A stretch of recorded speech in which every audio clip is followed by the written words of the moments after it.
Assalamualaikum warahmatullahi wabarakatuh. Perkenalkan, nama saya Elsa Adelia, NPM 1901011052.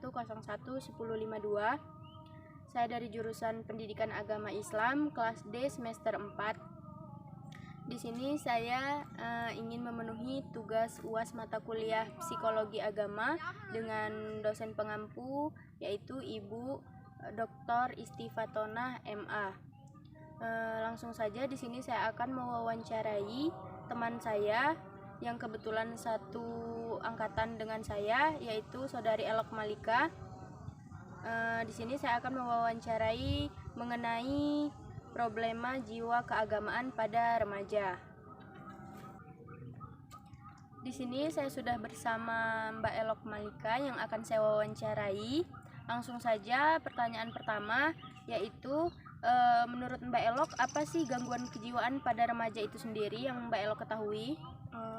Kalau menurut saya pribadi nih ya, yang saya tahu gangguan jiwa pada remaja itu dimana penyakit seseorang dia tuh memiliki emosi yang berlebih, sensitif, rasa sedih yang berlebih. Pokoknya pada intinya adalah keadaan jiwa seseorang dimana keadaannya itu tidak baik-baik saja, baik fisik maupun mentalnya. Itu sih Mbak Elsa. Oke, jadi kesimpulannya yaitu penyakit yang mempengaruhi mental seseorang dan juga membuat mental seseorang itu bisa dikatakan tidak normal ya Mbak Elok? Iya, betul sekali. Oke, lanjut pertanyaan kedua, yaitu menurut Mbak Elok sendiri, apa saja sih ciri-ciri jika remaja itu sudah dikatakan terganggu kejiwaannya? Oke, kalau menurut saya keadaan remaja gitu, khususnya remaja kalau misalkan mengalami gangguan jiwa itu kayak stres gitu ya, dia kayak mempunyai emosi yang tinggi, terus rasa sedih yang tinggi juga, jadi dia tuh berlebihan lah pada intinya, baik hal apapun itu. Terus dia juga mudah sensitif, mudah tersinggung dengan omongan orang. Nah itu menurut saya ciri-ciri remaja bisa dikatakan sudah memiliki gangguan kejiwaan. Bahkan saya pernah membaca juga remaja sering menyakiti dirinya sendiri, jadi dia tidak peduli dengan keadaan dia gitu pada intinya. Itu sih Mbak Elsa. Oke, jadi dapat disimpulkan ciri-ciri remaja yang sudah terganggu kejiwaannya itu yaitu dia sangat sensitif, terus dia juga sangat dapat menyakiti dirinya sendiri, terus dapat merasa marah yang berlebihan. Ya, betul sekali. Lanjut untuk pertanyaan yang keempat, menurut Mbak Elok, apa saja sih contoh problema jiwa keagamaan pada remaja itu sendiri? Kalau menurut saya yang saya temui atau yang sering saya tahu gitu, contoh dari apa tadi, problema jiwa keagamaan. Dia tuh ada keadaan di mana dia lagi ngerasa dirinya tuh nggak baik-baik aja gitu, namun orang-orang di sekitarnya malah merendahkan, malah meremehkan intinya. Jadi di situ dia kayak ngerasa dia tuh nggak berguna gitu loh, karena nggak ada yang menyemangati dia, nggak ada yang mengasih support lah intinya. Jadi ya dia di situ mengalami, bisa dikatakan gangguan jiwanya lagi kurang baik, namun orang-orang di sekitarnya kurang memperhatikan dia. Dia bisa mengalami depresi sih di situ kalau menurut saya, kalau misalkan orang-orang di sekitarnya itu kurang perhatian lagi kepada dia, baik keluarga, teman-teman maupun masyarakat di sekitarnya. Jadi harus kayak lebih diperhatiin lagi lah intinya. Jadi ya, itu tadi Mbak Elsa contohnya, dimana dia lagi nggak baik-baik aja, namun orang-orang itu nggak peduli, malah yang ada kayak merendahkan dia. Itu yang bisa menyebabkan problematika pada jiwa remaja.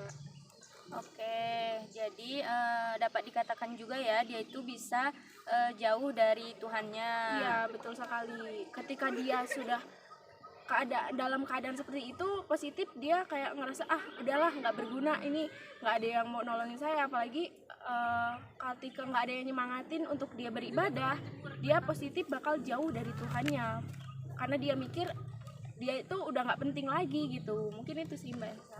Oke, lanjut pertanyaan yang selanjutnya yaitu tadi kan sudah ada contohnya ya, Iya, contoh betul sekali. dari problema jiwa keagamaan itu. Nah, selanjutnya bagaimana sih cara Mbak Elok untuk mengatasi problema tersebut?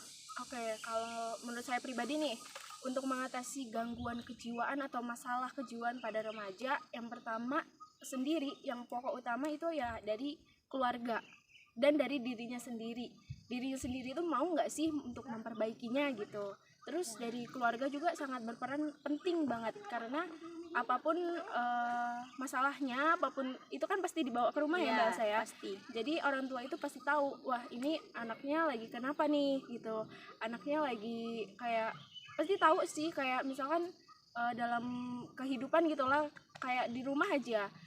Biasanya anak remaja itu kalau misalkan lagi ada masalah, dia pasti akan murung, akan diem, terus pola makannya juga nggak teratur. Mungkin orang tua disitulah lebih memperhatikan. Kalau misalkan anaknya lagi murung, dia harus bertanya kenapa, agar tidak mengalami stres berat gitu. Terus untuk teman-temannya juga harus memperhatikan lagi, kayak misalkan ngasih semangat kalau misalkan dia lagi susah gitu, malah ditinggalin, atau jangan malah dia tuh kayak ngejauhin gitu. Itulah dia bisa mengakibatkan jiwa remaja dia itu kayak nggak berguna lagi gitu. Misalkan dia ada masalah tapi nggak dipeduliin sama orang. Mungkin itu kalau menurut saya. Jadi cara penyelesaiannya itu menurut Mbak Elok itu sendiri yaitu dari diri sendiri, mau atau tidaknya dia berubah menjadi lebih baik. Terus itu dari keluarga juga ya, harus diperhatikan kembali anak-anaknya, dan juga dari temannya. Nah, pertanyaan yang terakhir yaitu menurut Mbak Elok, adakah hal positif dari problema-problema jiwa keagamaan pada remaja?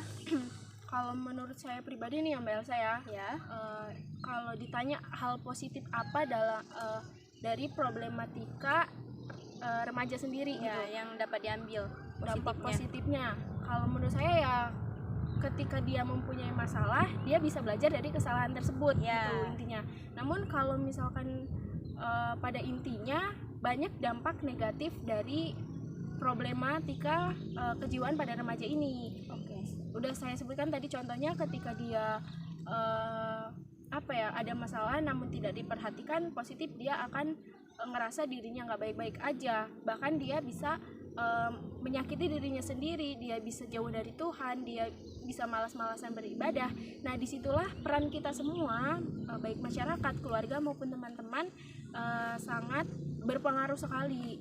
Disitulah kita harus memberikan semangat, memberikan support, memberikan kayak nasihat-nasihat untuk remaja-remaja sekarang, agar tidak terlalu berlebihan juga dalam hal apapun itu. Karena kan sekarang banyak ya remaja-remaja yang putus cinta, misalkan saya ambil contoh dari putus cinta itu, dia kayak mengalami, dia tuh depresi berat. Kayak bahkan dia tuh diputusin pacarnya gitu, dia udah kayak ngerasa wah ini dunianya udah nggak baik-baik aja gitu. Jadi ya itulah kita harus memberikan nasihat yang baik, yang positif, yang bisa dicontoh dan diambil bagi remaja sendiri. Mungkin itu aja sih Mbak. Oke, jadi menurut Mbak Elok itu lebih banyak ke negatifnya ya daripada ke positifnya. Oke, mungkin itu saja wawancara pada siang hari ini. Kurang lebihnya saya mohon maaf. Semoga bisa menjadi manfaat untuk semua. Saya akhiri. Wassalamualaikum warahmatullahi wabarakatuh.